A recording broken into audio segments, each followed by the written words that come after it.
Meus irmãos, graça e paz do Senhor. Vamos dar início ao culto. Vamos nos colocar de pé e ler a chamada de oração no Salmo 93, verso 1 e 2. Salmo 93, verso 1, verso 2. Nossa chamada de adoração, em que nós vamos ler todos numa única voz. Salmo 93, verso 1 e verso 2. Vamos ler todos juntos.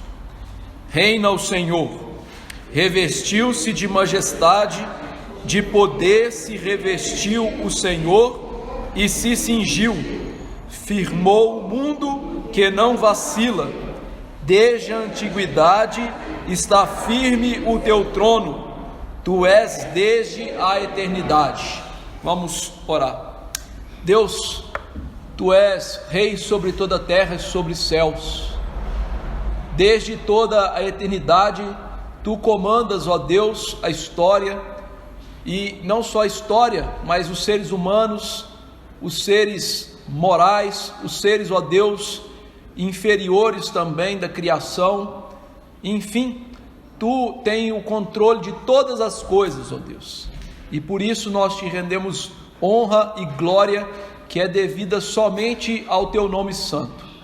E nesse momento, ó Deus, como igreja do Senhor, em assembleia solene, nos reunimos num só propósito de glorificar o nome do Senhor e Salvador das nossas almas, Jesus Cristo, teu Filho. Faremos isso na instrumentalidade do teu Espírito, e ao glorificar o nome do teu Filho, certamente ele lhe dará a glória que é devida, ó Deus, porque ele e tu, Pai bendito, são um somente. Sendo assim, munidos de toda essa realidade espiritual, com este zelo e fervor, que prestemos o culto com ordem e decência para a honra e glória do Senhor.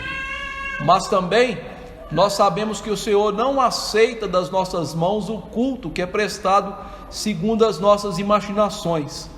Ajuda-nos, portanto, a seguir as Escrituras em todos os passos deste culto, para que assim, por meio do teu Filho e os méritos dele, o Senhor seja servido em aplicar cada parte aos nossos corações que precisam, ó Pai, da edificação que vem somente do Senhor.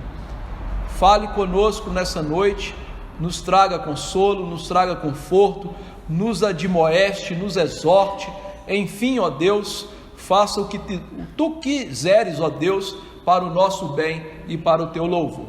É no nome de Jesus que nós imploramos destas coisas. Amém. Ainda de pé, queridos irmãos, vamos adorar a Deus, porque Ele nos dá uma fonte eterna que jorra dos nossos corações. Abramos o Evangelho do Senhor segundo João, no seu capítulo 7. Nós leremos do 37 ao 44 de maneira alternada, em que Jesus nos mostra da fonte da água da vida que brota dos nossos corações. João 7, 37 a 44, leitura alternada desse trecho.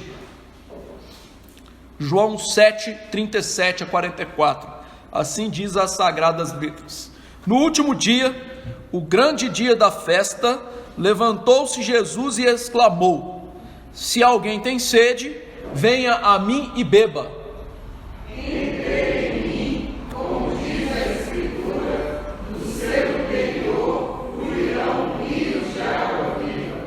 Isto ele disse com respeito ao Espírito Santo, que haviam de receber os que nele crescem, pois o Espírito até aquele momento não fora dado, porque Jesus não havia sido ainda glorificado.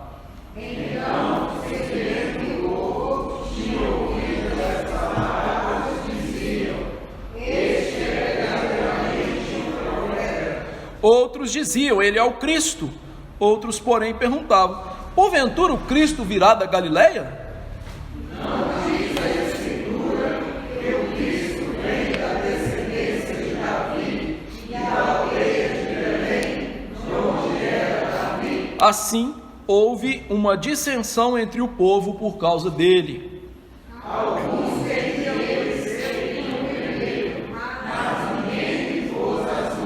Louvado seja Deus por esse Espírito Santo que nos foi doado, sendo a presença de Cristo em nós, uma fonte que jorra perdão para todos sempre. Ainda de pé, vamos cantar acerca dessa vida unida a Cristo pelo Espírito com o hino 110, Vida com Cristo.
Assentar, queridos irmãos, nós vamos confessar os nossos pecados e eu os convido a abrir o livro de Apocalipse, capítulo 21.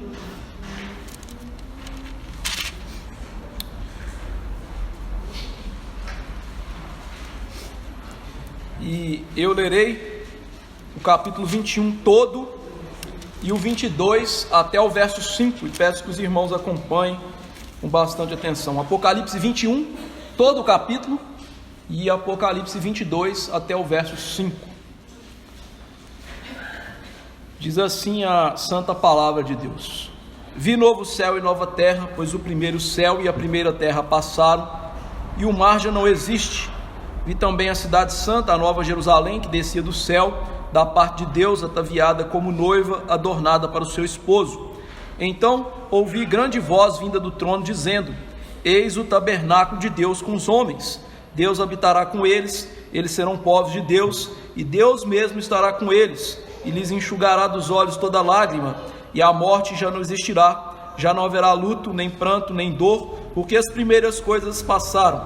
E aquele que está sentado no trono disse: Eis que faço nova todas as coisas, e acrescentou: Escreve, porque essas palavras são fiéis e verdadeiras.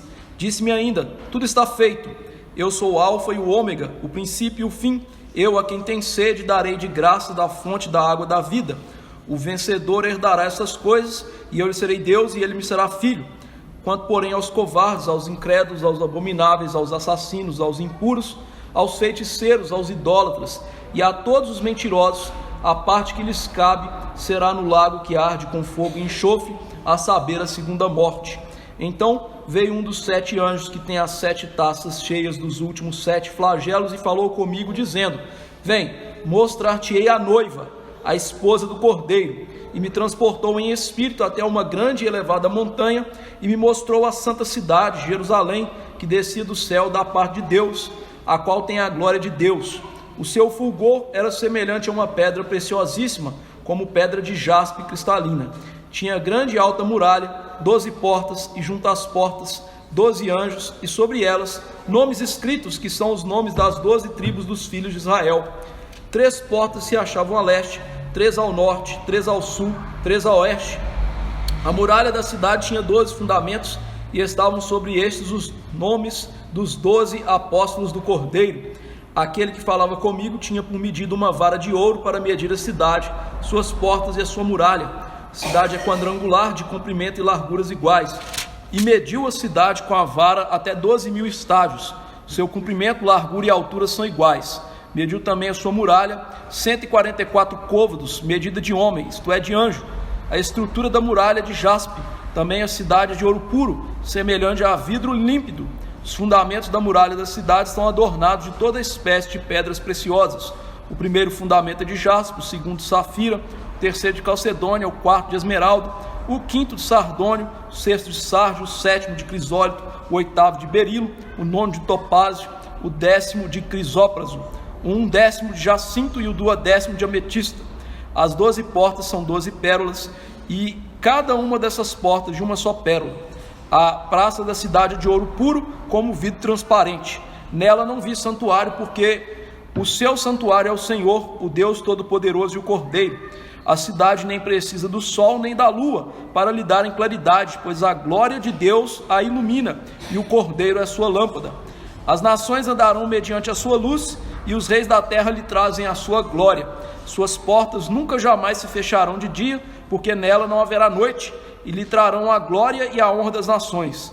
Nela nunca jamais penetrará coisa alguma contaminada, nem o que pratica abominação e mentira, mas somente os inscritos no livro da vida do Cordeiro. Então me mostrou o rio da água da vida, brilhante como cristal, que sai do trono de Deus e do Cordeiro. No meio da sua praça, de uma a outra margem do rio, está a árvore da vida, que produz 12 frutos, dando seu fruto de mês em mês, e as folhas da árvore são para a cura dos povos. Nunca mais haverá qualquer maldição. Nela estará o trono de Deus e do Cordeiro. Seus servos o servirão, contemplarão a sua face, e na sua fronte está o nome dele. Então já não haverá noite, nem precisam eles de luz de candeia, nem da luz do sol, porque o Senhor Deus brilhará sobre eles, e reinarão pelos séculos dos séculos. Esse capítulo, queridos irmãos, e os dois, na verdade, são descrições simbólicas da igreja de Deus. Essa grande cidade é uma descrição da noiva do Senhor, a sua igreja, que está aqui adornada com o fundamento dos apóstolos e profetas.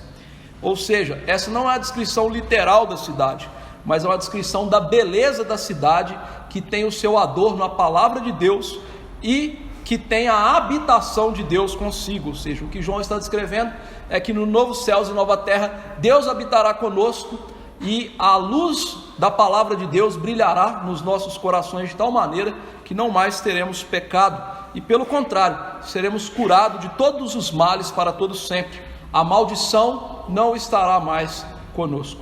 Louvado seja Deus por isso. No entanto, no tempo presente, de certa maneira ainda sofremos com a maldição do pecado e da miséria.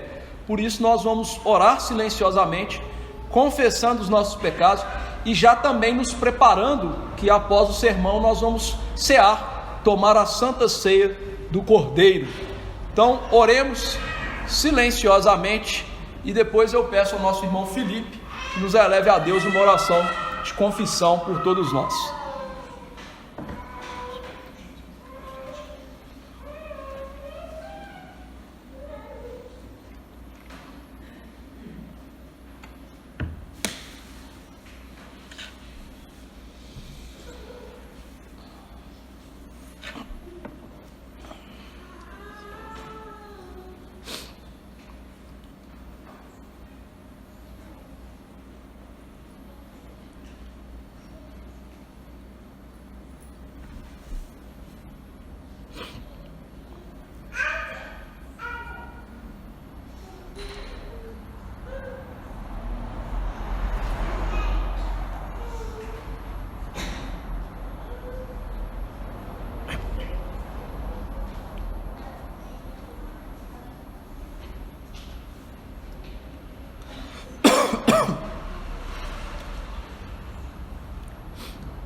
Amém.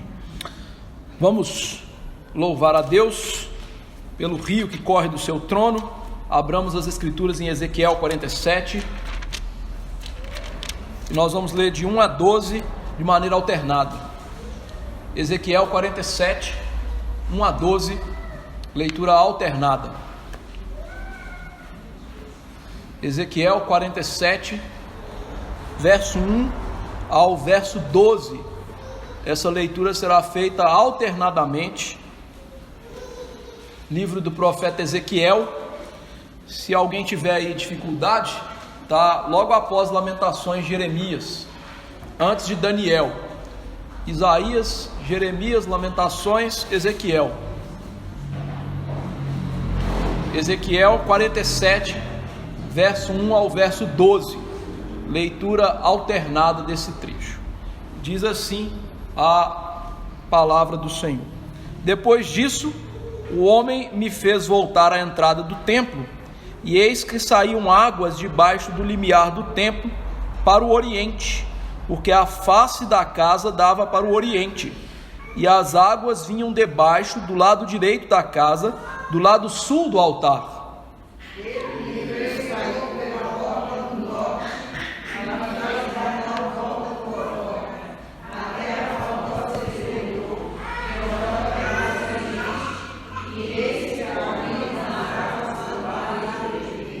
Saiu aquele homem para o oriente, tendo na mão um cordel de medir, mediu 1000 côvados, e me fez passar pelas águas, águas que me davam pelos tornozelos. Mediu mais 1000 e me fez passar pelas águas, águas que me davam pelos joelhos. Mediu mais 1000 e me fez passar pelas águas, águas que me davam pelos lombos. Mediu ainda outros 1000, e era já um rio que eu não podia atravessar, porque as águas tinham crescido, águas que se deviam passar a nado, rio pelo qual não se podia passar.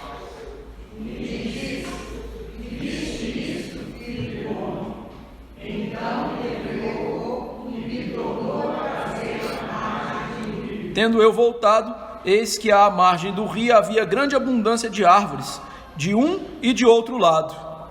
Então disse: essas águas saem da região oriental e descem as campinas e entram no mar Morto, onde as águas ficarão salvadas. Toda criatura vivente que vive em enxames viverá por onde quer que passe este rio, e haverá muitíssimo peixe, e aonde chegarem estas águas, tornarão saudáveis as do mar, e tudo viverá por onde quer que passe este rio. Junto a eles se acharão pescadores, desde Engendi até Engarim. Haverá lugar para se estenderem neles. O seu peixe, segundo as suas espécies, será como peixe do mar grande, em multidão excessiva. Mas os seus charcos e os seus pântanos não serão feitos saudáveis, serão deixados para o sal. Junto ao rio, as ribanceiras, de um e de outro lado, nascerá toda sorte de árvore que dá fruto para se comer. Não fenecerá a sua folha, nem faltará o seu fruto. Nos seus meses produzirá novos frutos, porque as suas águas saem do santuário. O seu fruto servirá de alimento, e a sua folha de remédio. Aqui Ezequiel nos mostra esse rio de águas vivas que flui de Deus e que restaura não só o seu povo, mas também a criação, como nós vimos em Apocalipse 22 e também vimos em João 7 que nós lemos. O Espírito Santo é o Deus que traz a reedificação tanto da natureza quanto dos eleitos de Deus. Louvado seja Deus por isso. Vamos nos colocar de pé e cantar o hino 269, Seja bendito o Cordeiro. E aqueles que vieram preparados para lançar dízimos e ofertas no gasofilácio poderão fazê-lo. Hino 269.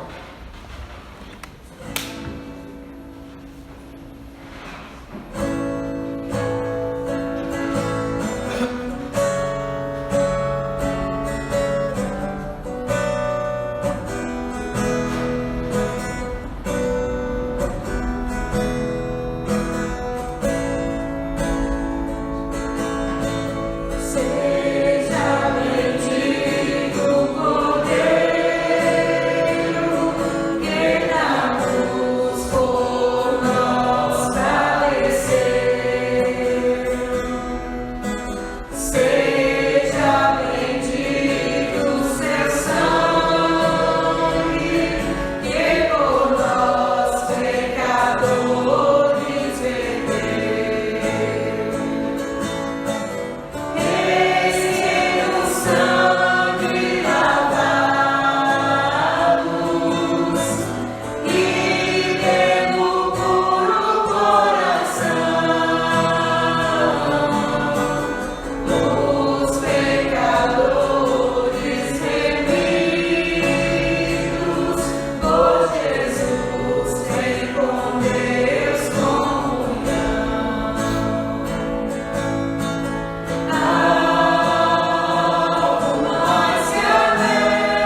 Bruno, por favor, faça uma oração de gratidão ao Senhor.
Amém.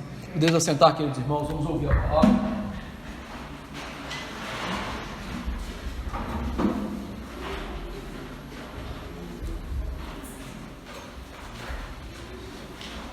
Vamos abrir as Escrituras no livro do profeta Zacarias, capítulo 14. Hoje nós vamos do 8 até o 11. Zacarias 14, 8 a 11. Eu farei a leitura e peço aos irmãos que acompanhem com muita atenção a leitura.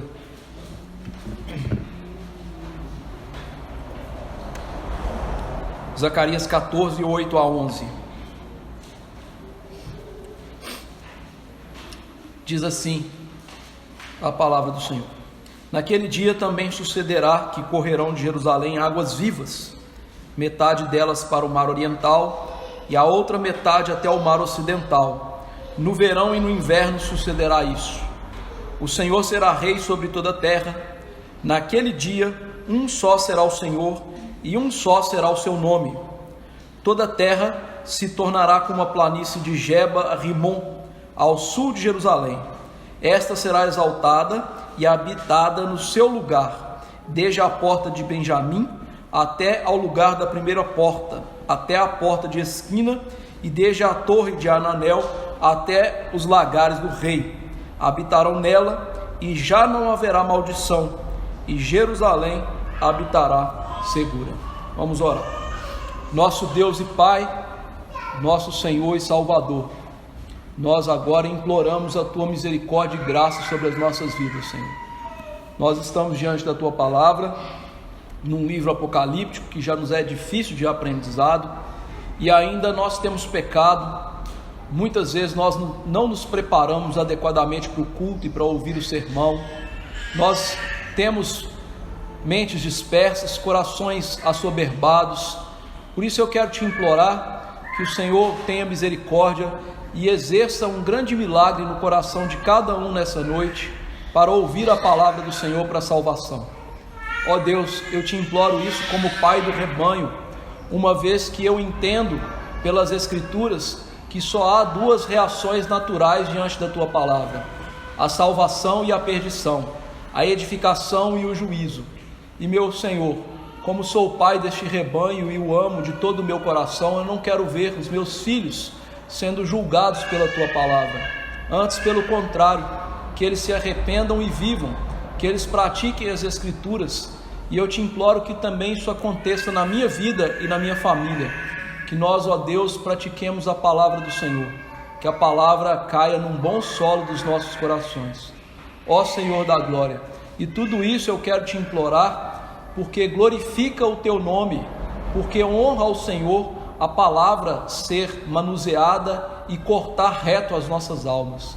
Por isso eu quero te implorar que faças isso, não para a glória do pregador, não para a glória da igreja, não para a glória daqueles que escutam, mas para a glória única e exclusivamente do Senhor. E Deus, seja servido em edificar a Tua igreja no fundamento dos apóstolos e profetas, ó Deus.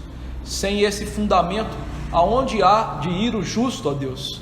Por isso, traga sobre nós a graça de sermos edificados na rocha que é Cristo, por meio da palavra dos apóstolos e também dos profetas. Ó Senhor, por isso traga vitalidade espiritual a nós cada um de nós e a tua santa igreja que aqui se reúne. É no nome de Jesus que imploramos isso. Amém. Queridos irmãos, nós temos visto no capítulo 14 de Zacarias que a experiência da igreja primitiva e a experiência da igreja até a vinda do Senhor e Salvador Jesus Cristo vai ser um conflito com as forças hostis a Deus, ou seja, estamos em guerra contra o mundo. Nós já vimos que esse conflito tem um clímax, a vitória final de Cristo na sua volta, e que essa vitória trará consigo o reino consumado de Deus. No entanto, nós vimos que isso não é uma realidade tão fácil. Vimos no capítulo 14, verso 2, que a igreja será devastada de tal maneira que ela é comparada com uma cidade destruída pela guerra. Mas vimos que Deus está no controle disso e traz vitória ao seu povo. No verso 4 ao verso 7, nós vimos a intervenção de Deus na história, ou seja, a intervenção decisiva, final, apocalíptica de Deus na história, em que Deus abre um grande caminho, metafórico, óbvio, trazendo liberdade ao seu povo, ou seja, salvação final ao seu povo, e que esta salvação final inauguraria o dia único, ou seja, traria consigo o dia eterno, como nós já lemos nas Escrituras. A partir de agora, no verso 8 até o verso 11, nós vamos ver a descrição simbólica da Nova Jerusalém. O foco agora muda, em vez da batalha, para a descrição desse povo adornado pelo Cordeiro. Por isso, do verso 8 ao verso 11, que vamos aprender hoje, vamos expor hoje, a ideia do profeta é que o dia do Senhor trará o fim da maldição do seu povo, uma cura completa. Ou seja, o dia do Senhor não é só derrota para os inimigos. O dia do Senhor é o dia que Ele vai nos limpar da maldição, do pecado, da miséria para todo sempre. É o dia que Ele vai nos curar de uma vez por todas. Essa é a esperança do profeta e essa é a nossa esperança. Vejamos isso por meio desses versos. No verso 8 diz: naquele dia sucederá que correrão de Jerusalém águas vivas. Ou seja, naquele dia, o dia do Senhor, o dia da volta do Senhor e Salvador Jesus Cristo, vão correr águas vivas de Jerusalém. Aqui o profeta, queridos irmãos, ele nos ensina uma realidade espiritual através de uma realidade física de Jerusalém. Jerusalém sempre teve um grande problema, o fornecimento de água. A fonte de Siloé, que era a fonte que, digamos assim, era mais abundante, ela nem sempre era abundante e nem sempre era suficiente para abastecer a cidade. E o profeta então vai usar essa característica física, fazendo um grande contraste com o reino espiritual e eterno de Cristo, com aquilo que era o reino temporal do povo de Deus no passado, mostrando que aquele reino temporal passava por dificuldades em relação à seca, passava com dificuldades com o suprimento de água que é tão necessário à vida. Então secas e chuvas afetavam grandemente a vida daquele povo. E agora ele vai mostrar que numa Jerusalém eterna e espiritual isso não vai acontecer.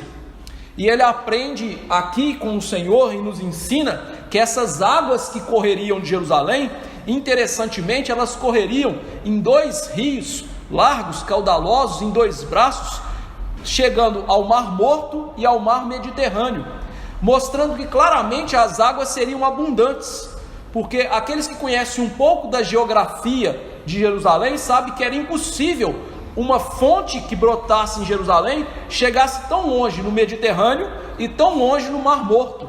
Ou seja, o que está sendo descrito aqui, geograficamente e apresentando então, é um grande milagre, mostrando que as águas espirituais que correriam para o povo de Deus seriam tão abundantes que elas chegariam até onde as águas físicas jamais poderiam chegar. Era impossível que isso acontecesse.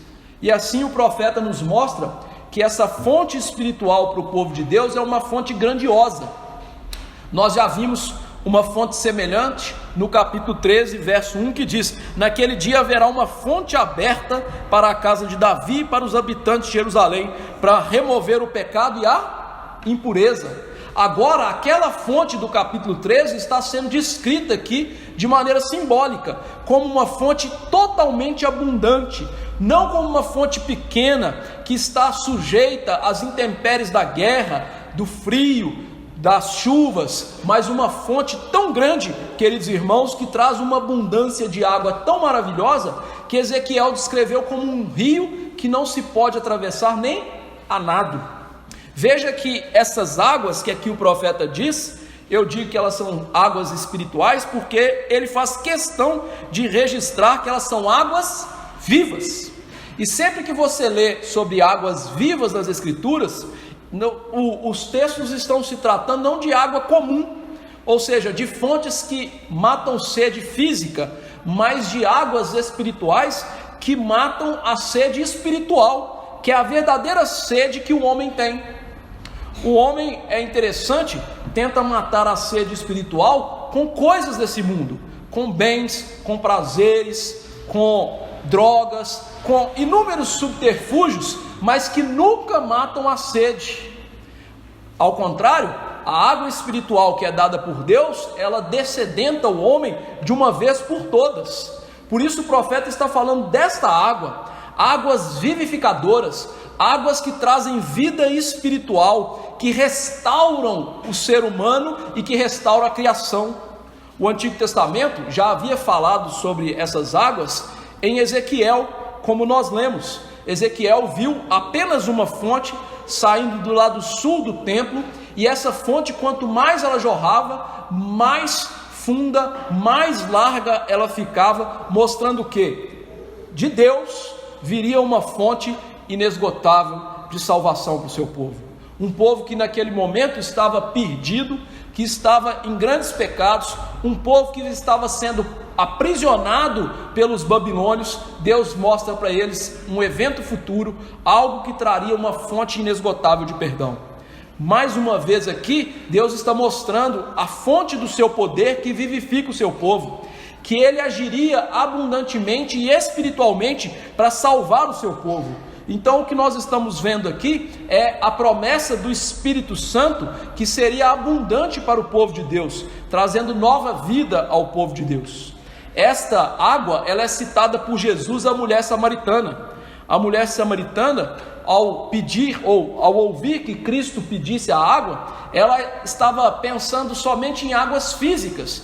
E Jesus disse para ela: mulher, se tu soubesse quem te pede água, tu me pedirias água, e eu lhe daria uma água da qual você jamais teria sede. E veja que aquela mulher é tal como esse ser humano que eu havia descrito. Ela já estava no quinto marido, que na verdade não era o marido, ou seja, ela buscava prazeres, buscava sexo, buscava dinheiro, buscava a sua vida, e nada preenchia o vazio, até que ela encontra com Jesus, que dava a verdadeira água, a água do Espírito Santo, a água da vida, a água que mata a sede espiritual, que é insaciável se não vier de Deus.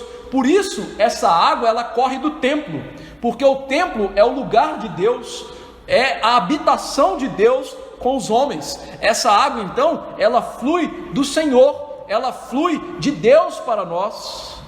E veja que essa realidade também é apresentada no texto que nós lemos de João. Curiosamente, a festa era a festa dos tabernáculos. A festa dos tabernáculos aponta para a presença de Deus com o homem. E na presença de Deus com o homem, que era o próprio Cristo, ele se levanta e diz: se alguém tem sede, venha a mim e beba. Águas físicas, espiritual. Quem crê em mim, como diz a Escritura, fluirão do seu interior águas vivas. Falando acerca desse texto e de Ezequiel. E ele disse isso a respeito do Espírito Santo que receberiam aqueles que crescem nele. Por quê? Porque o Espírito Santo até aquele momento não havia sido dado como outro Consolador, como a presença de Cristo em nós. E é somente a presença de Cristo no ser humano, queridos irmãos, que preenche o buraco do ser humano.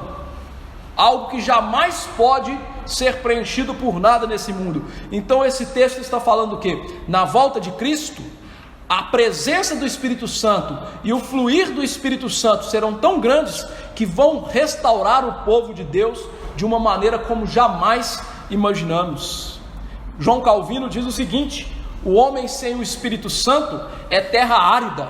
O homem sem o Espírito Santo é um homem sem frutos espirituais. O homem sem o Espírito Santo é morto como o deserto. Para ele não há salvação.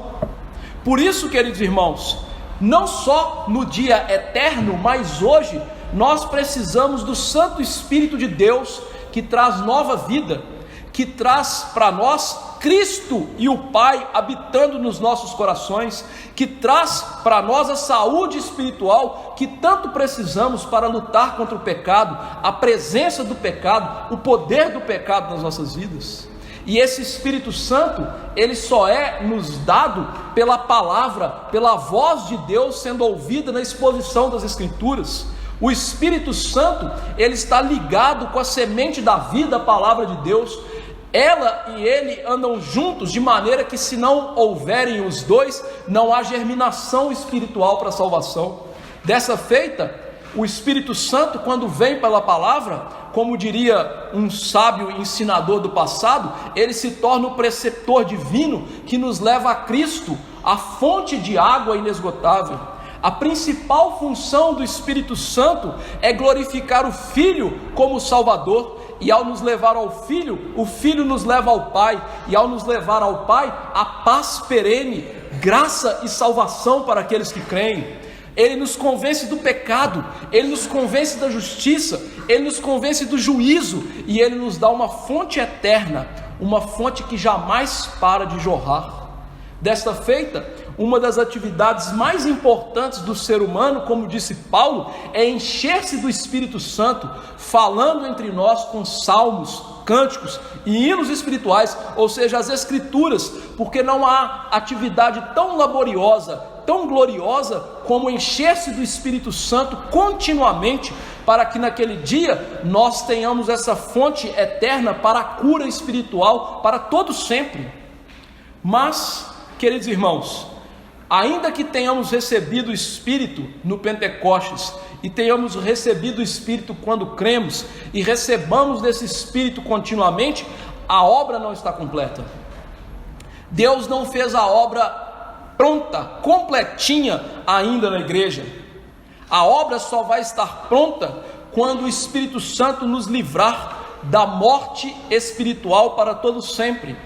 Quando ele nos livrar do domínio e da presença do pecado para todo sempre.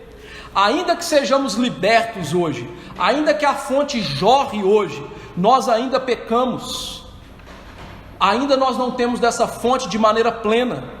Ainda que sejamos curados das mazelas do pecado, nós ainda sentimos no nosso corpo e na nossa alma este pecado atuando nas nossas vidas.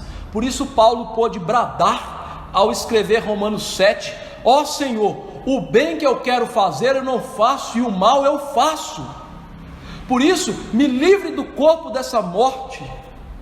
Ou seja, queridos irmãos, essas águas purificadoras estão nos limpando aos poucos, mas ainda não nos limparam de maneira plena. Aguardamos aquele bendito dia do tempo do fim, que o Senhor consumará a sua obra e a vivificação se dará de maneira última, plena, final. E foi isso que o apóstolo João viu em Apocalipse 22. Apocalipse 22, Deus lhe mostrou essa vivificação final, e João escreveu: então me mostrou o rio da água da vida, olha, o mesmo rio, brilhante como cristal, que sai do trono de Deus e do Cordeiro. No meio da sua praça, de uma a outra margem do rio, está a árvore da vida, que produz 12 frutos, dando seu fruto de mês em mês, e as folhas da árvore são para a cura dos povos. Tanto o profeta quanto João viram a consumação da obra do Espírito Santo, que nos tiraria naquele dia, ou tirará naquele dia, todo o traço do pecado, toda a sujeira que ainda habita em nós, e que nos leva a sermos tão angustiados pelo pecado. O que se está vendo aqui é a cura final para todos os pecados, é a consumação da obra de purificação e de transformação do homem à imagem de Cristo. Somente naquele dia, meus irmãos, nós seremos puros completamente na nossa alma. Somente naquele dia nós também seremos puros completamente nos nossos corpos. Ainda que a gente não saiba se esse rio existirá de fato, mas nós sabemos que o seu simbolismo é certo. Deus dá vida espiritual em abundância agora, mas dará ainda mais naquele dia. E é interessante que a descrição desse rio nos lembra o Éden, que havia um único rio que se desdobrava em 4 braços, e naquele paraíso havia comunhão perfeita, santidade e justiça perfeita, Deus e o homem se encontrando para a adoração. E é isso que acontecerá na volta do Senhor e Salvador Jesus Cristo. Estaremos limpos de todo sempre para adorarmos a Cristo para sempre. Ah, irmãos, quão bendito será esse dia! Ainda que nosso culto hoje tenha ordem e decência, ainda que preparemos os nossos corações para ouvir a palavra, ainda que nos dediquemos a pregar com esmero, ainda somos imperfeitos no culto, ainda não prestamos o culto que haveremos de prestar no dia eterno, mas nesse dia o Espírito Santo nos limpará de tal maneira que nós vamos cultuar sem pensar na segunda-feira, no dia de amanhã, nas suas contas, nas suas provas, nas suas lutas. Nós vamos cultuar sem pensar nas pessoas que não são salvas, vamos cultuar sem pensar na obra da igreja que ainda está ali inacabada. Não, nesse dia haverá culto perfeito. Graças a Deus por isso. Por isso, o verso 9 mostra esse culto perfeito. O Senhor será rei sobre toda a terra. Naquele dia, um só será Yahvé, o Senhor, e um só será o seu nome. Qual é a consequência do Espírito Santo nos vivificar, nos purificar dos nossos pecados? Deus vai reinar para todo sempre. Mas antes que você entenda o que o profeta está dizendo, é necessário que a gente aqui pontue um pouco da teologia reformada para nós não incorrermos em erros. Por quê? Muitos irmãos em Cristo, por assim dizer, dizem que hoje Deus não reina, mas a palavra de Deus nos mostra uma realidade diferente. Porque Deus é o Criador dos céus e da terra, Deus, sendo o Criador, Ele é também o mantenedor da vida, e isso nos mostra Deus como soberano. Ou seja, Deus governa, Deus é rei. O Salmo 24 está aí para provar disso, ou seja, Deus reina. O Salmo 93 que nós lemos aqui hoje, o Salmo 97, o Salmo 99, inúmeros textos da Bíblia nos mostram o que? Deus sempre foi, sempre será o rei do mundo e de todas as coisas. Por quê? Porque Ele tem uma vontade decretiva, e quem decreta manda. Por isso não há espaço no mundo, e nenhuma ação que aconteça no mundo, seja das criaturas racionais ou irracionais, seja dos átomos, das moléculas ou de qualquer coisa que exista, que Deus não meta o pé ali e diga, eu mando aqui. Mas tem um grande problema. Deus reina soberanamente sobre todas as coisas? Sim, vou ler um texto para que você tenha noção disso, e depois você vai entender o problema. Então virá o fim, quando Jesus entregar o reino ao Deus e Pai, quando houver destruído todo o principado, bem como toda a potestade e poder. Convém que Ele reine, tempo presente, até que haja posto todos os inimigos debaixo dos pés. Isso é chamado na teologia de reino de poder, ou seja, o reino de Deus sobre todas as criaturas.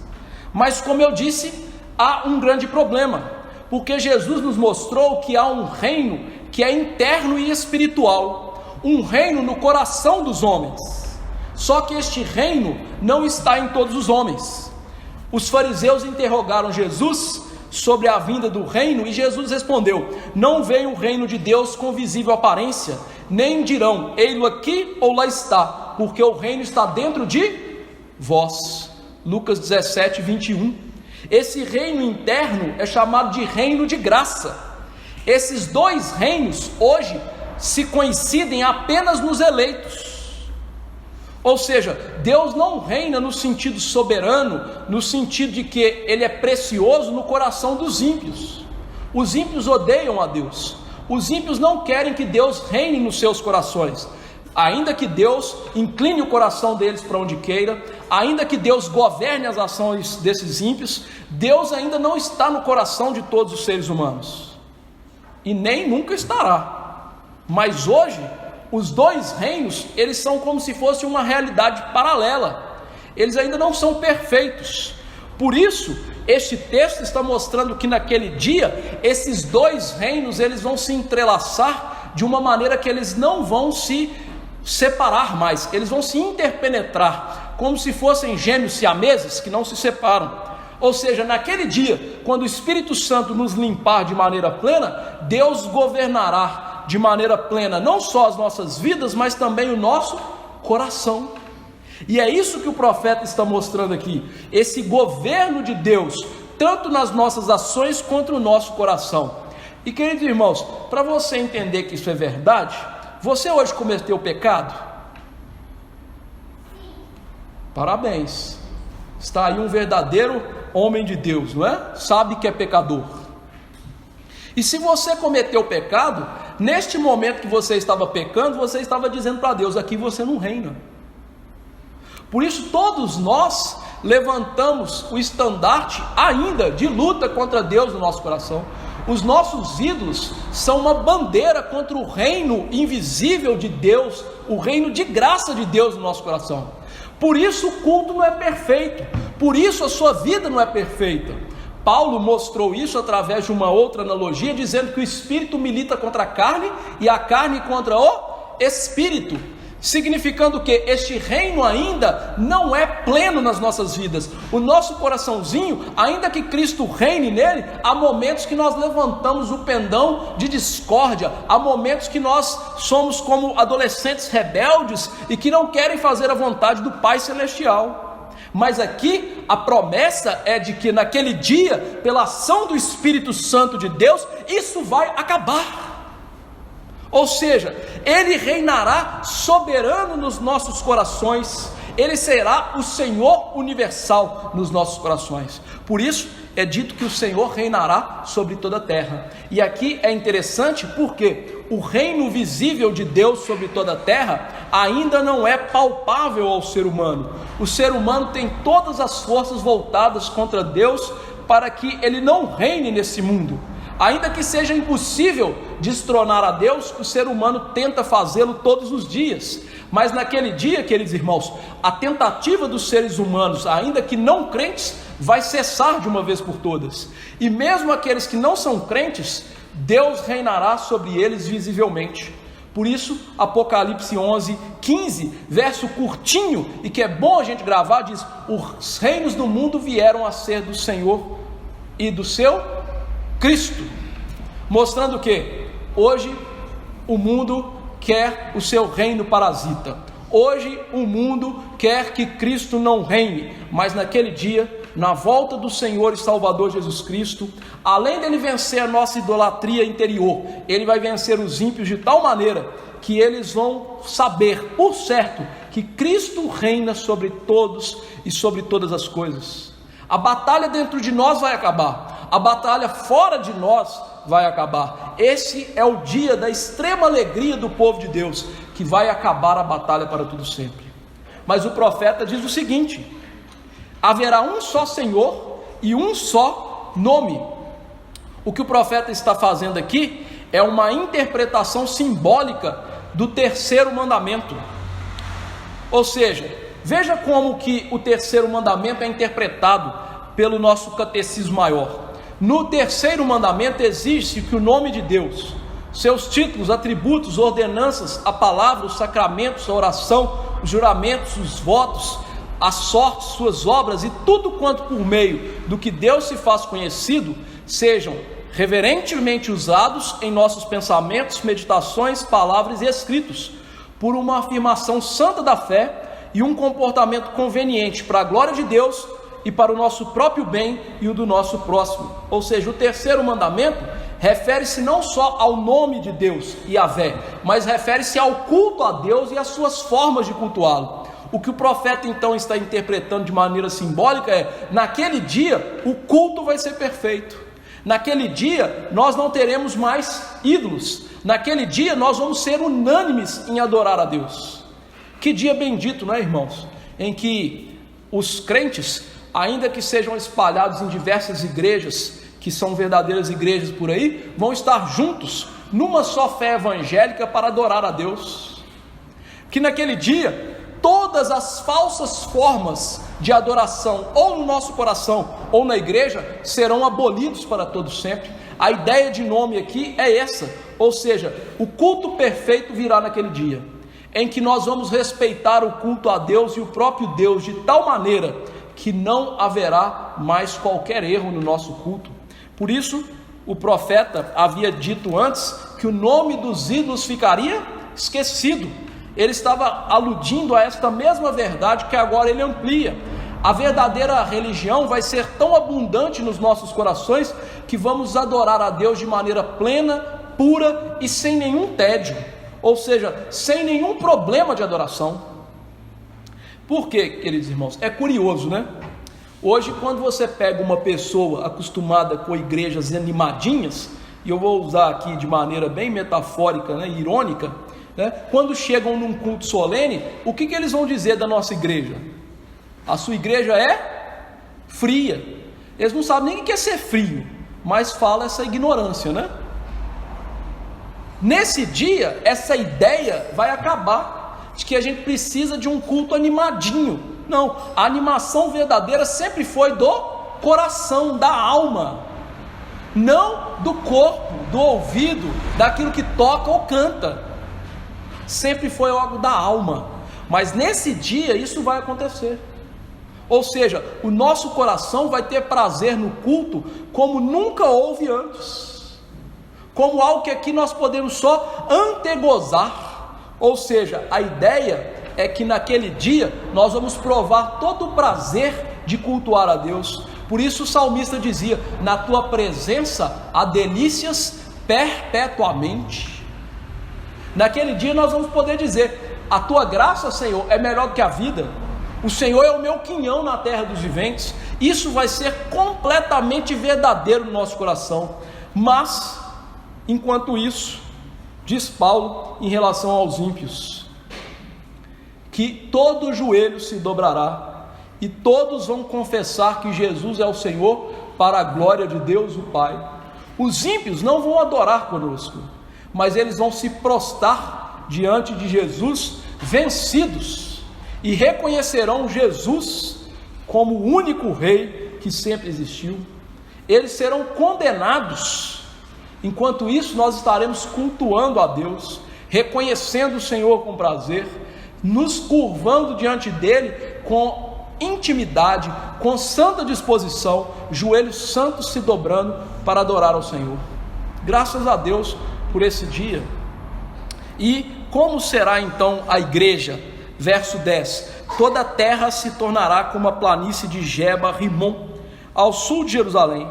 Esta será exaltada e habitada no seu lugar, desde a porta de Benjamim até o lugar da primeira porta, até a porta da esquina, e desde a torre de Ananel até os lagares do rei.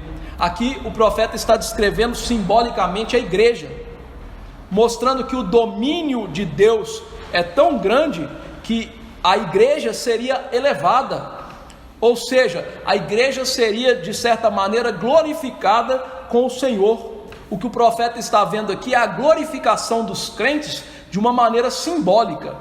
E veja que ele está usando mais uma vez os acidentes geográficos de Jerusalém. Porque nós sabemos que Jerusalém ela era cercada por morros, por montanhas, fazendo com que a cidade fosse uma cidade mais segura, que ela não fosse facilmente exposta aos inimigos. E isso fazia dela uma cidade quase inexpugnável, ainda que Davi tenha derrotado os jebuseus e tomado a cidade, e ainda que Nabucodonosor tinha levado para cativeiro, e mais tarde Tito Livio tenha destruído. Mas era uma cidade mais difícil de ser dominada, porque havia montes ao redor e ela estava segura. Mas veja que isso gerou algo no coração dos judeus, ou seja, eles se sentiam seguros numa mera ilusão. A ideia dos judeus é: a nossa segurança não vem de Deus, a nossa segurança vem dos montes de Jerusalém, vem do fato dela ser uma cidade alta, protegida. Agora aqui, essa falsa sensação de segurança que os homens têm, vai ser quebrada por Deus por uma segurança verdadeira. Por isso a cidade seria elevada. Por isso, queridos irmãos, é tão assim, sabe, tolo das nossas partes nós acharmos que o que traz segurança para as nossas vidas são casas com muros altos, cercas elétricas, portões reforçados, pitbull lá dentro e até fosso com jacaré, no sentido hiperbólico, né? Ou seja, não que vamos tentar a Deus e deixar a porta aberta para o ladrão entrar, mas nós também não podemos ser tolos e achar que estamos seguros por essas coisas. E é interessante que há pessoas que colocam a sua segurança nos seus bens, acreditam que as riquezas as livrarão do mal dessa vida, e outros acreditam até que amigos ou pessoas do seu convívio podem mitigar a sua vida e livrá-los do mal. Não, queridos irmãos, esta sempre foi uma sensação estranha à palavra de Deus. Sempre Deus quis nos chamar a uma confiança nele. Assim foram os piedosos salmistas, né? De onde virá o socorro? É do monte? Não, é de Deus. Quem que é o guarda de Israel? Era o rei com o seu exército? Não, era Deus.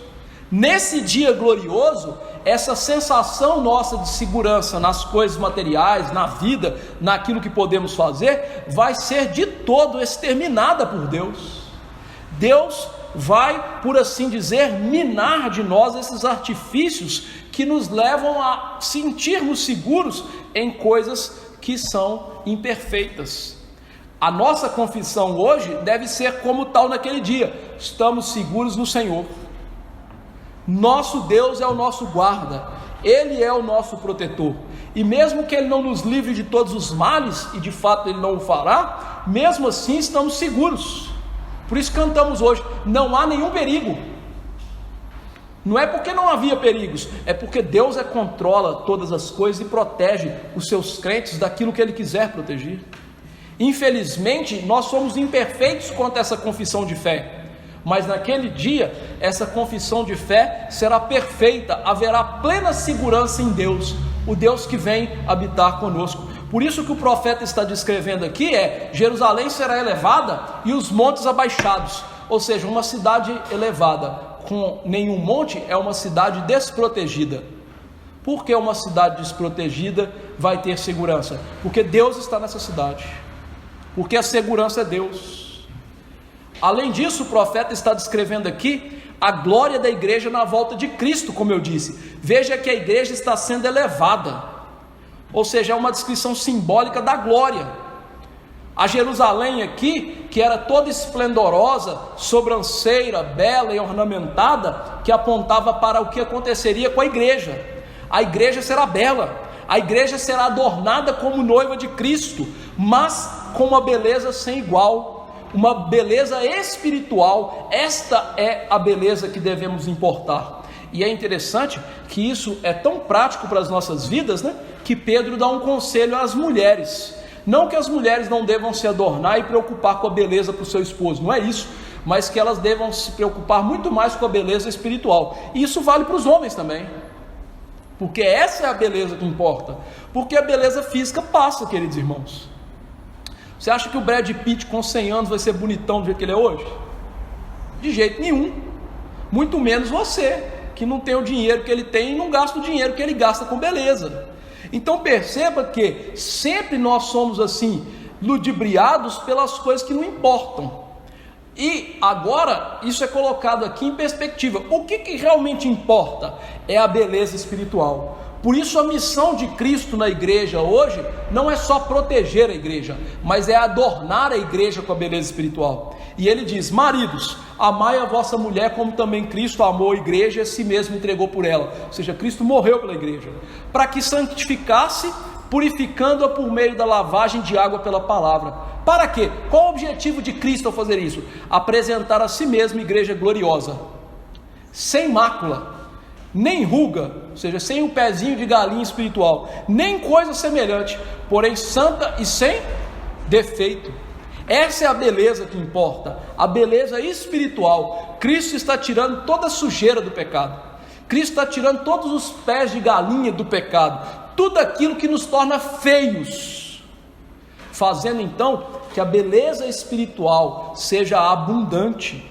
Quando olhamos para a igreja hoje, a gente vê os defeitos, a gente vê os pneuzinhos, a gente vê a gordurinha sobrando, a gente vê o braço flácido, a gente vê o que não deveria ser visto, mas naquele dia a noiva vai ser a noiva mais bela de todas.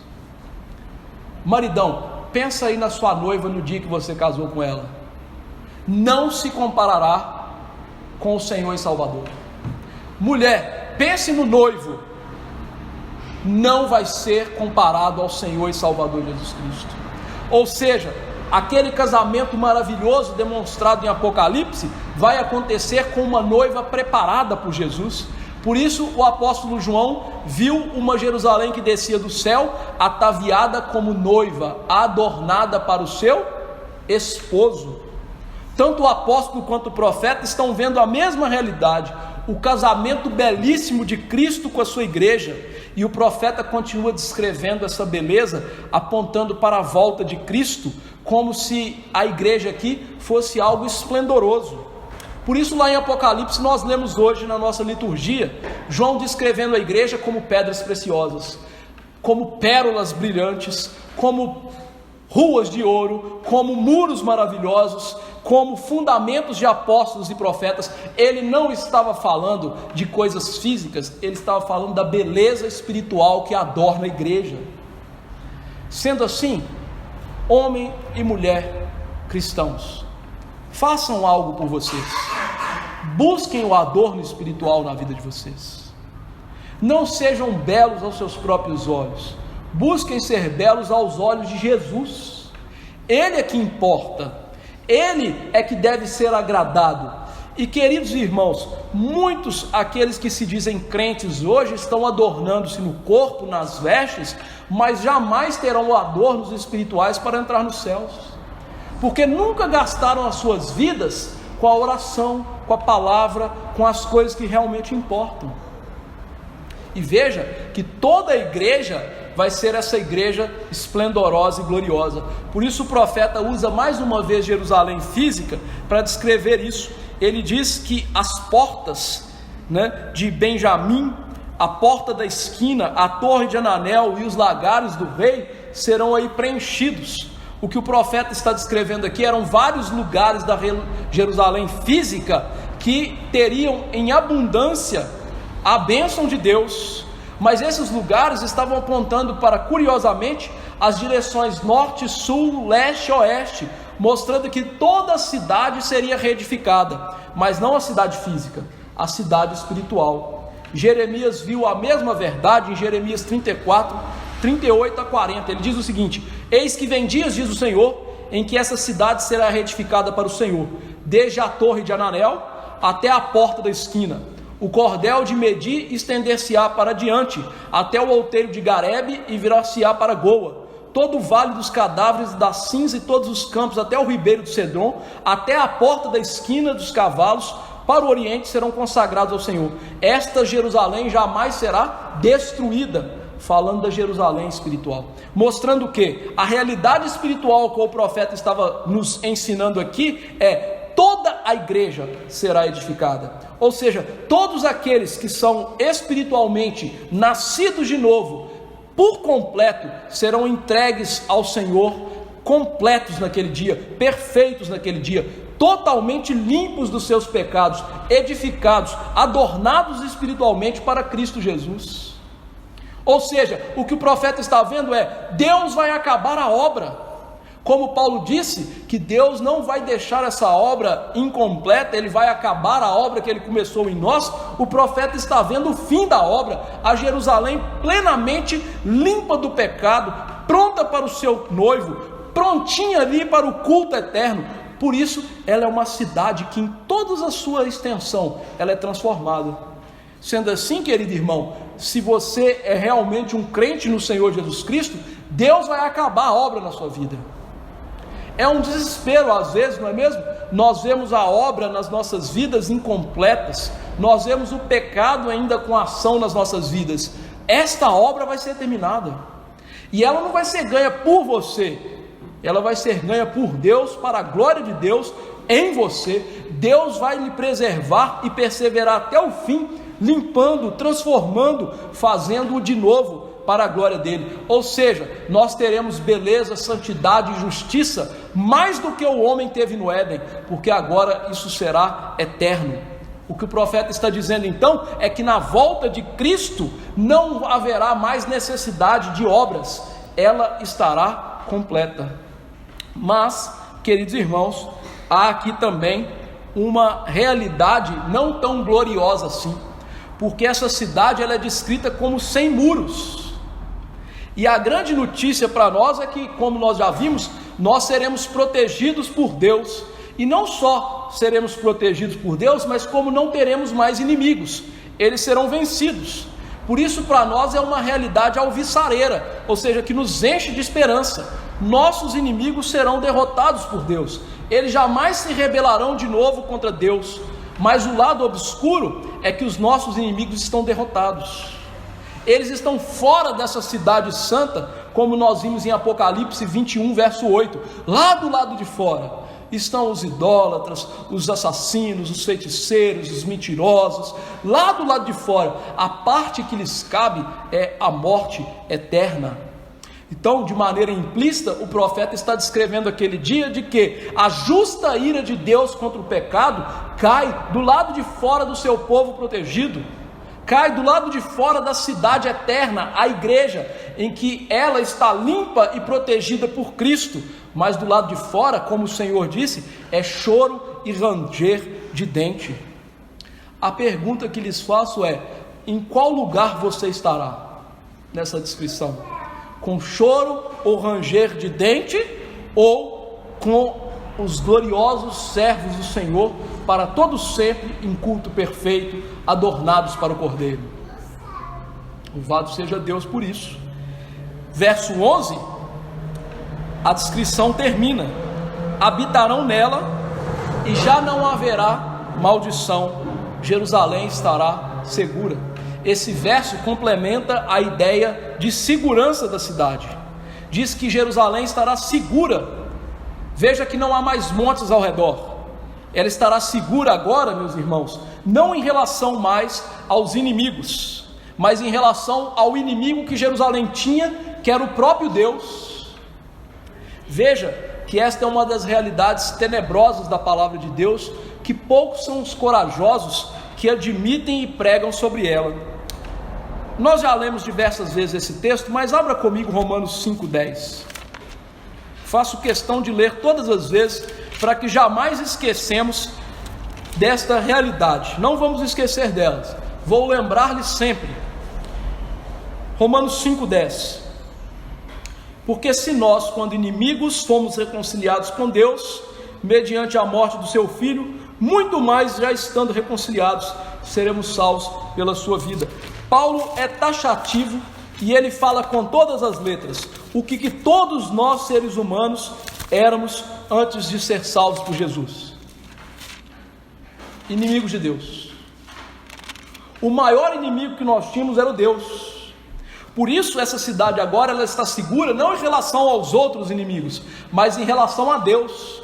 E como nós podemos entender essa verdade? Diz aí que a maldição será tirada. É interessante que essa palavra maldição aqui, ela foi usada no Antigo Testamento com a ideia de interdição.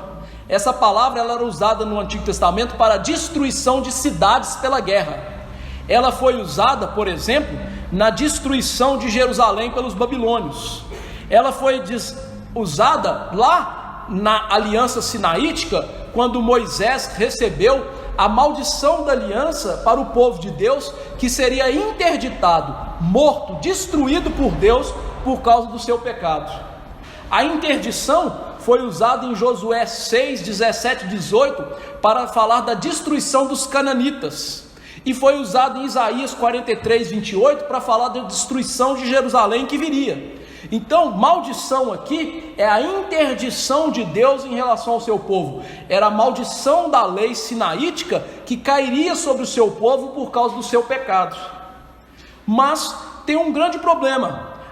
A igreja hoje, Jerusalém celestial, não está debaixo da lei sinaítica, porque as leis cerimoniais e as leis civis de Israel não se aplicam à igreja.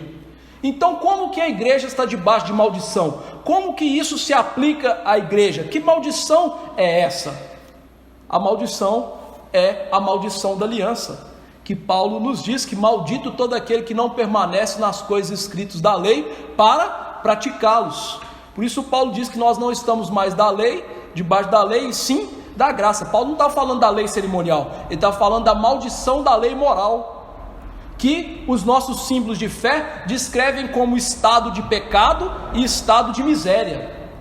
E diz assim: o pecado, ou o estado de pecado em que o homem caiu, consiste na culpa do primeiro pecado. Nós nascemos culpados. Na falta de retidão a qual ele tinha sido criado anteriormente. Na corrupção da sua natureza, pela qual ele se tornou inteiramente indisposto, incapaz e oposto a todo bem espiritual e inclinado para o mal. E isso continuamente, o que geralmente se chama pecado original, do qual procedem todas as transgressões atuais. E o que é miséria? A queda trouxe sobre o gênero humano a perda de comunhão com Deus, o desagrado de Deus e a maldição, de modo que somos por natureza filhos da ira, escravos de Satanás e juntamente expostos a todas as punições neste mundo e no vindouro. Veja que a obra de Cristo nos livra de certa maneira disso, mas não totalmente. Você já sentiu alguma dor essa semana?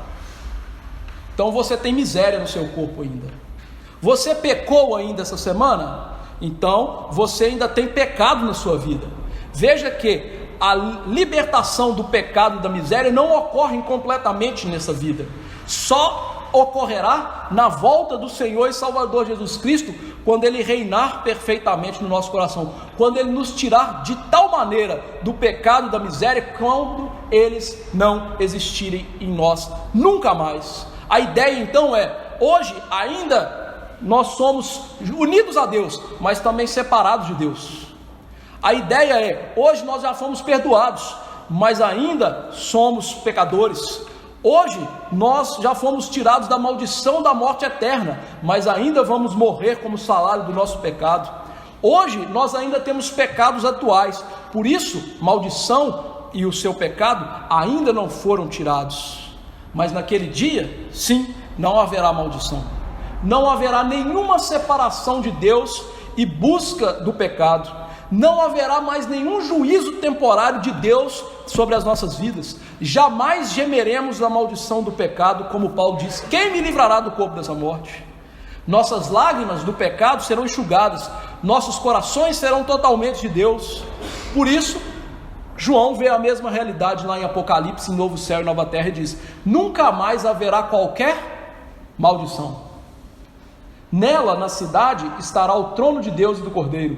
Os seus servos o servirão, contemplarão sua face, e na sua fronte estará o nome de Deus. Ou seja, João está descrevendo a mesma realidade.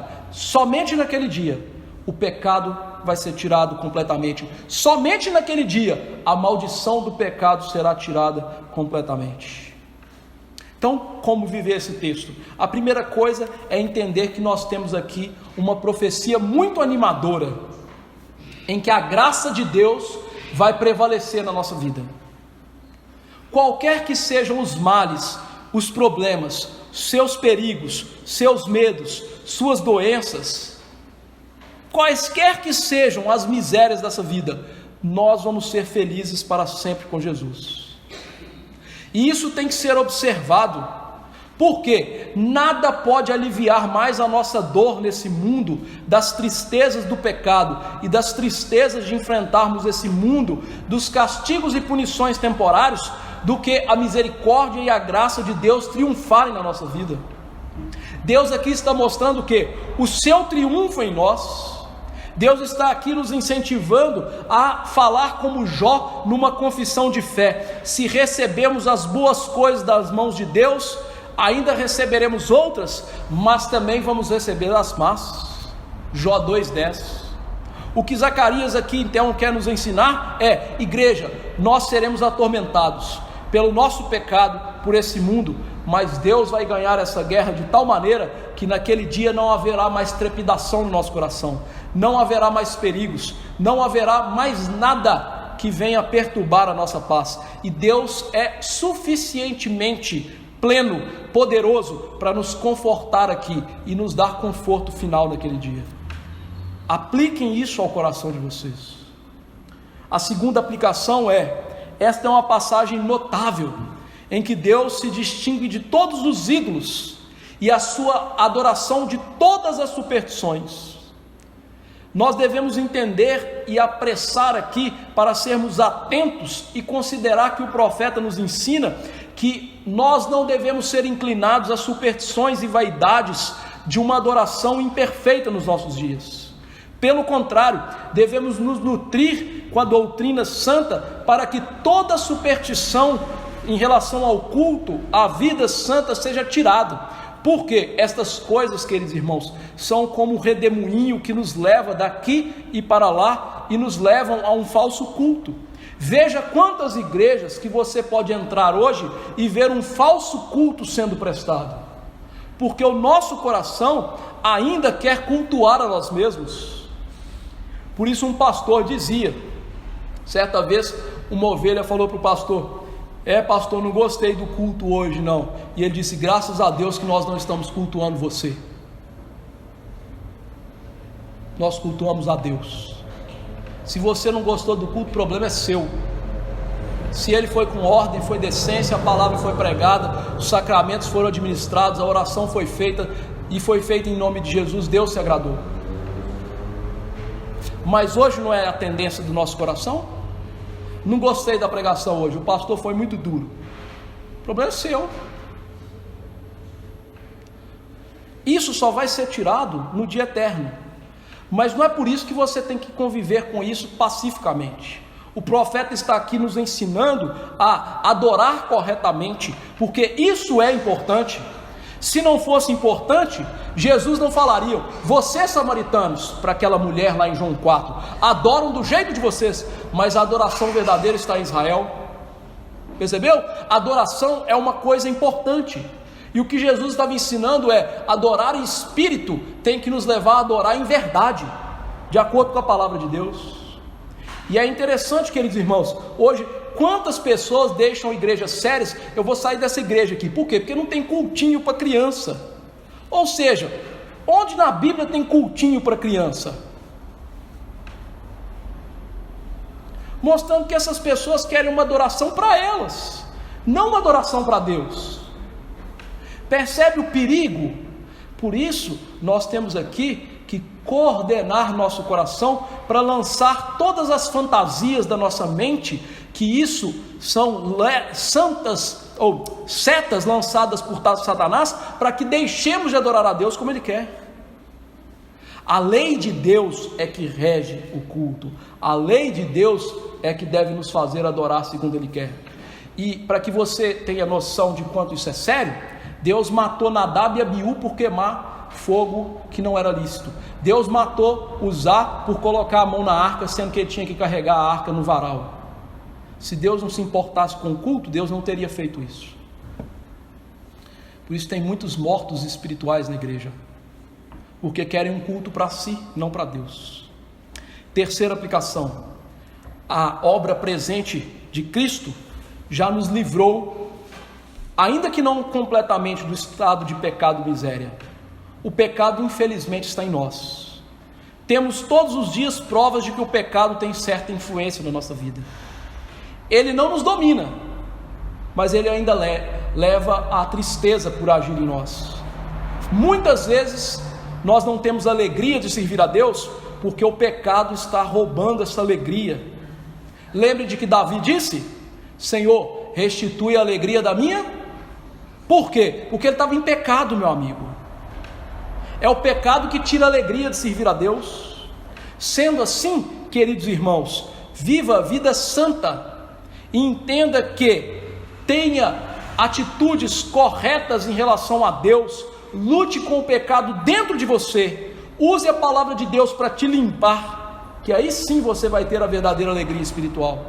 E em segundo lugar, em relação a isso, não deixe que o pecado encubra a obra de Cristo na sua vida, como se Ele não pudesse te perdoar e te ajudar.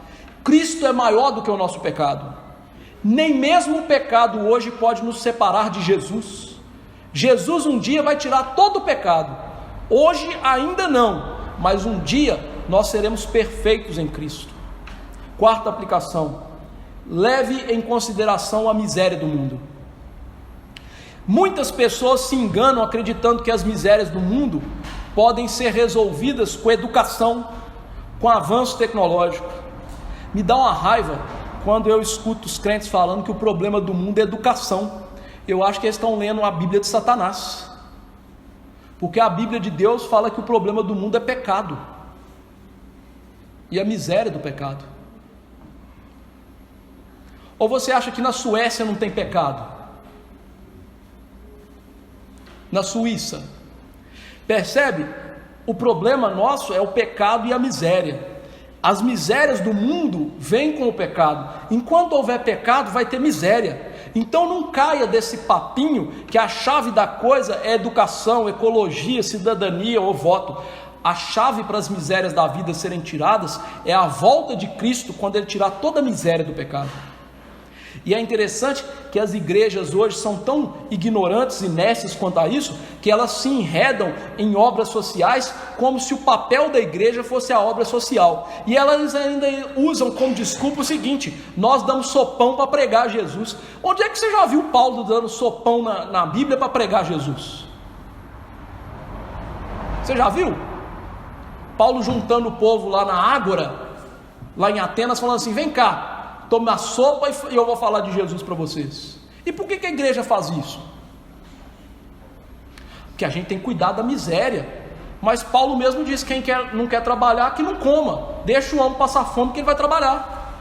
Percebe como a gente distorce a Bíblia, faz só coisa errada e ainda não tem uma palavra de pedir perdão para Deus, achando que a gente pode resolver a miséria do pecado.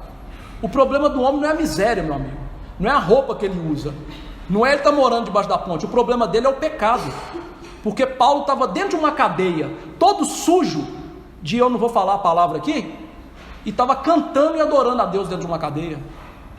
Ou seja, o problema dele não era estar dentro de uma cadeia, todo escoriado. Percebeu? O problema é a miséria, e a maior miséria que existe nesse mundo não pode ser resolvida com sopa, com colchão, com roupinha quente para frio. A maior miséria é a separação de Deus. Um cobertor leva alguém para Jesus? Um cobertor perdoa pecados? Percebe? Quinta aplicação: por isso, um dia, Jesus vai acabar com a verdadeira miséria. Hoje você pode ser pobre, ter poucos recursos, mas você não é miserável. Deus nos deu a reconciliação por meio de Jesus. Ainda que a miséria do pecado nos acometa, você e eu não somos miseráveis. Temos dores, nosso corpo sofre, sofremos com as dificuldades de criar filhos, sofremos com os cardos e abrolhos desse mundo, sofremos ao dar à luz, sofremos ao trabalhar, mas isso vai acabar na volta de Jesus. Não haverá mais maldição, todas as misérias vão ser tiradas para sempre. Por isso João descreveu o Apocalipse dizendo: nossas lágrimas serão enxugadas. E para a gente fechar aqui, por fim, o profeta descreve uma cidade sem muros, ou seja, Deus acabará com os nossos inimigos. Aplique isso na sua vida hoje. Deus é o seu protetor. Não confie em recursos humanos, não confie no que o seu dinheiro pode comprar ou te dar, não confie que a sua família vai te levar para o céu, não confie nos seus amigos vão te dar segurança e transformar a sua vida. A verdadeira segurança está em Deus, e ela se refere muito mais à vida eterna, aos percalços que podem nos fazer ficar pelo caminho. Deus pode até nos livrar dos males temporais, mas Ele não livrou o Filho dele de morrer na cruz. Ele não livrou Paulo de ser morto por César. Ele não livrou Pedro de ser crucificado de cabeça para baixo. Ele não livrou André de ser colocado numa cruz parecendo um grande X. Por isso é chamado de cruz de Santo André. Deus quer nos livrar do mal moral, porque esse nos leva para o inferno. Deus até nos mitiga dos males da vida para podermos suportar. Mas entenda essa verdade, irmãos. O sofrimento aqui acaba. O sofrimento aqui é leve e momentâneo. E saiba, Jesus quer te livrar para sempre do pecado. Ele está fazendo isso aos poucos. Um dia você não terá rugas e nem máculas. Um dia eu e você, a igreja, estaremos perfeitos. E onde estarão os nossos inimigos? Seguros com Jesus? Não, exterminados para todo sempre. Por isso, perguntas para que você reflita. Você está seguro em Jesus hoje? Jesus já te deu perdão hoje? Se não, peça a Ele que venha até você em perdão, te dê salvação hoje, para que um dia você tenha salvação final. Se humilhe diante de Jesus, peça a Ele, me dê o Espírito e a verdadeira fé, me dê um novo coração, perdoe os meus pecados, me faça uma pessoa nova, que ama o Senhor, ama os mandamentos do Senhor e quer viver para o Senhor. Peça hoje, me dê a verdadeira segurança de ser salvo em Ti, Senhor. Se você o fizer com um verdadeiro coração, é porque Ele fez isso antes em você, porque ao Senhor pertence a salvação. Que Deus nos dê graça, irmãos, e vamos nos alimentar agora de Jesus, nosso Senhor e Salvador.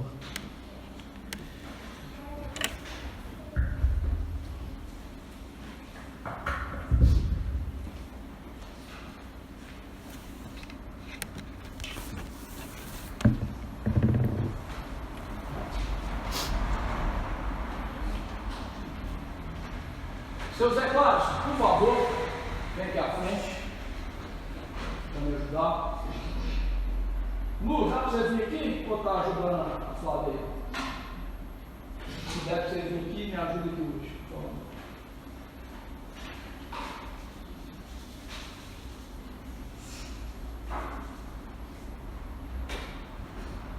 Primeira carta de Paulo aos Coríntios, capítulo 11. A partir do verso 23 diz assim: porque eu recebi do Senhor que também vos entreguei, que o Senhor Jesus, na noite em que foi traído, tomou o pão, tendo dado graças, e partiu e disse: esse é meu corpo que é dado por vós, fazei isso em memória de mim. De semelhante modo, depois de haver ceado, tomou também o cálice, dizendo: este cálice é a nova aliança do meu sangue, fazei isso todas as vezes que bebedes em memória de mim. Porque todas as vezes que comerdes este pão, bebedes o cálice, anunciais a morte do Senhor até que Ele venha. Por isso, aquele que comer o pão ou beber o cálice do Senhor indignamente será réu do corpo e do sangue do Senhor. Examine-se, pois, o homem a si mesmo, e assim coma do pão e beba do cálice. Pois quem come e bebe sem servir o corpo, come e bebe juízo para si. Eis a razão porque há entre vós muitos fracos e doentes, e não poucos que dormem. Se nos julgássemos a nós mesmos, não seríamos julgados, mas quando julgados, somos disciplinados pelo Senhor, para não sermos condenados com o mundo. É interessante que Paulo escreve isso aqui num contexto semelhante ao de Zacarias, ou seja, o culto verdadeiro importa. O problema da igreja de Corinto é que o que eles estavam comendo e bebendo já não era mais a ceia do Senhor. A ceia do Senhor naquela época era chamada de festa do amor. Ou seja, havia um grande banquete realmente na igreja. Só que o nosso coraçãozinho é pervertido, não é? Então muitos estavam bebendo vinho e ficando tontos, mostrando que Santa Ceia tem que ser com vinho de verdade, não é viúvas. Senão eles não iam ficar tontos, né? Estavam bebendo e ficando tontos. E outros estavam comendo tudo. E quando alguém chegava ali para tomar a ceia do Senhor, cadê a comida? Já tinha ido embora. E aí Paulo fala: o que vocês estão fazendo aí Não é a ceia do Senhor. Que comunhão que está tendo entre vocês aí? Nenhuma, né? Então que ceia é essa? E aí ele vai resolver o problema. O que eu recebi do Senhor também entreguei. Ou seja, ele era apóstolo e ele não inventou a Santa Ceia. Agora, a partir de hoje, a Santa Ceia, vocês vão dar 3 comunhos, vão fazer isso, vão fazer aquilo. Não. Eu recebi, do jeito que eu recebi de Jesus, eu passo para vocês. Qual é o rito correto? É o partir do pão e o tomar do cálice. E estes apontam o quê? Para a morte vicária e substitutiva de Jesus Cristo. Aquele que morreu como cordeiro pascal, que verteu o seu sangue, o sangue da expiação para o nosso perdão. E aí Paulo nos chama o quê? Quer participar disso corretamente? Vai se examinar. Você é digno? E aí o crente tem que falar assim, mim mesmo não. Sou digno dessa mesa não. Se eu participo é por Jesus. Só Ele pode me permitir participar dessa mesa. É a mesa do rei. E convenhamos, nós somos mendigos espirituais, não é mesmo? Por isso, querido irmão, participe hoje com essa consciência. Eu e você, até aquele dia que vamos tomar a ceia da borda do cordeiro na volta dele, nós somos pecadores e participamos ainda com pecados. Mas confesse o seu pecado, peça que Deus o perdoe e para que você tome essa ceia para alimento. Por quê? Como eu orei na hora de pregar, quando a gente prega a palavra só tem 2 reações. Ou você vai ser julgado se não receber a palavra, ou você vai ser abençoado recebendo a palavra. A Santa Ceia também. Ou você recebe com o coração puro, ou você afasta um coração impuro de qualquer jeito e é condenado. Por isso aqui em Coríntios, Paulo diz aí, ó, há muitos que dormem, não poucos doentes. Ele estava mostrando o quê? Jesus está matando vocês e enfermando vocês. Porque vocês tomam de qualquer jeito. Por isso esse momento agora é um momento de muita seriedade. A gente não tem que conversar com o outro, comentar alguma coisa, olhar celular.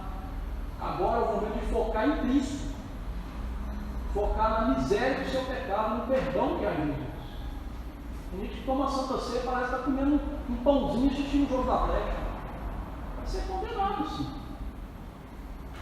Não, a Santa Ceia é coisa séria. Traz morte física e espiritual. É isso que você quer para a sua vida? Então peça para Deus que você tome direito. Vamos orar. Senhor Deus, amado Pai, estamos diante de um privilégio, Senhor, sem par. Não há palavras humanas para descrever o que é participar do corpo e do sangue do teu Filho. Privilégio, ó Deus, santíssimo e maravilhoso, participar, ó Deus, da redenção, do sermos libertos da miséria e do pecado. Ah, Deus, tão glorioso é nos assentarmos, mesmo que como mendigos, à mesa de Jesus, o Rei Todo-Poderoso. Eu sei que o nosso coração ainda não é inteiro de Jesus, mas faça isso. Nos alimente para que naquele dia, Senhor, o nosso coração seja inteiramente de Jesus. Não haja ídolos mais, não haja mais pecados, não haja mais intenção de servir o maligno por meio dos nossos pecados. Ah, Senhor, nos alimente para isso, porque nós somos fracos. Deus, o teu santo apóstolo, nos ensinou aquela verdade santa: aquele que está de pé, veja para que não caia. E na verdade eu nem disse aquele que está de pé, eu disse aquele que pensa. Por isso eu te imploro, Senhor, ajude-nos para não cairmos na tentação. E ajude-nos para não cairmos na tentação agora de tomar a Santa Ceia de qualquer jeito. Que haja no nosso coração, ó Deus, uma santa reverência por Jesus, um santo zelo e fervor pelo teu Filho, um santo amor, ó Deus, motivado pela tua bondade, pela tua graça, pela tua misericórdia. Que nossa alma nesse momento queime de alegria, arda de felicidade por receber o benefício espiritual da graça por meio destes elementos. Eu sei, ó Deus, eles não vão se mudar, mas o Senhor é tão lindo, tão precioso, que pelo Teu Espírito pode fazer rios fluírem na nossa alma, pode trazer perdão abundante, graça que sobeja para as nossas vidas. Ah, Senhor, faça isso, tirando esses elementos do uso comum e na espiritualidade e na instrumentalidade do Teu Espírito, nos alimente de Jesus, para que não tenhamos fome amanhã, para que amanhã sejamos fartos e depois, sempre com fartura espiritual. E perdoe-nos, Deus. Ó Senhor, visita-nos com perdão agora, porque todos nós, com as nossas obras, somos pecadores e não merecemos nenhum favor espiritual do Senhor. Mas eu te imploro perdão e área do Teu Filho, naquela cruz tão linda e maravilhosa. Nos perdoe, Deus, para que participemos tomando vida e vida em abundância. É no nome de Jesus que eu imploro a Ti. Amém. Amém. Meus irmãos, na noite que o nosso Senhor foi traído, Ele tomou o pão, partiu e disse: "Este é meu corpo que é dado por vós. Fazer isto em memória de mim." Aqueles que forem participar, quando os nossos irmãos chegarem, por favor, levantem-se para que sejam distinguidos.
Semelhante modo, queridos irmãos, depois lá ter ceado, nosso Senhor tomou o cálice da nova aliança. Esse é o cálice da nova aliança do meu sangue. Fazer isso todas as vezes que nos reunimos em memória de mim. Aqueles que tomaram o pão também devem tomar o cálice do nosso Senhor e Salvador.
Vamos todos nos colocar de pé agora e encerrar o culto com oração.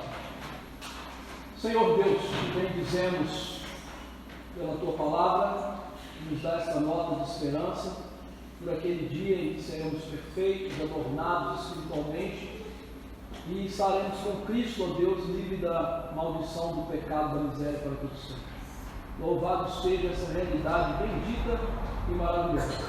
E te agradecemos porque o alimento da palavra e o alimento da Santa Ceia, ó Deus, nos fortalecerão com graça para continuar caminhando, ainda que seja o Senhor que nos preserve e persevera em nós. Pedimos que o Senhor continue nos transformando, nos dando graça, matando, ó Deus, o pecado, o velho homem nas nossas vidas e fazendo-nos, ó Deus, mais parecidos com Cristo e, sobretudo, que isso evidencie no culto solene, mas também no culto das nossas vidas. Abençoe, Deus, a tua igreja na face da terra, para que seja trazida de novo a sensatez e cultuá-lo, ó Deus, segundo a regra da palavra, de bendizer o Senhor e não ao ser humano, e de colocar Cristo, ó Deus, no centro das suas vidas. Ajude, ó Deus, para que a igreja se torne saudável novamente. É em nome de Jesus que imploramos. Amém. Amém. Que a graça do Senhor, o noivo da igreja, o amor de Deus, o Pai, e a consolação deste rio eterno, o Espírito Santo, sejam com os crentes, hoje e para sempre. Amém. Amém. Queridos irmãos,